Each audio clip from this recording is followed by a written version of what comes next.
qaabkaas ayaanu dhisayn karaynay runtii ka wuxuu leeyahay barxad aad iyo aad u ballaaran buu leeyahay kani waa qolkii rawaashmaanka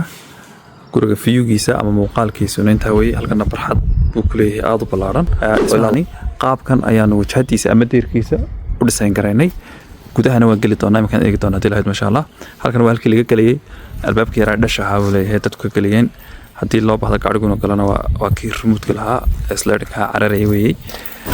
weli xaalkii baa ku socda oo muu dhammaan dhismo hadda gudaha ayaan geli doonaa dilahayd masha Allah marka gudaha la soo galo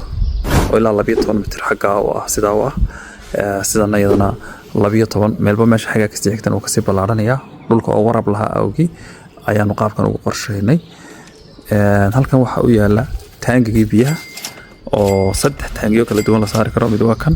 mid kale halka dhaxal loogu talagalay in la saaro midna waa ka sareeya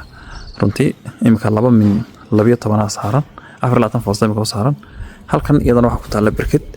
oo magaranaysa deynabadaas ka qaadaysa biyaha deynabada halka ku taala ayaa biyaha ku dalaacaysa taangiga sare hadii la masha Allah guriga wuxuu leeyahay daaqadaha aad u waaweyn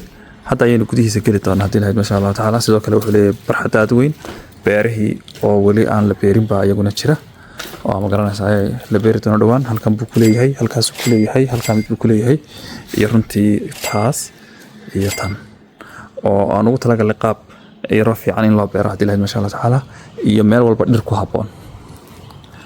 barandihiisuna waa barantaad ka ballaaran guriga gudihiisa in geli doonaa imika hadii la masha Allah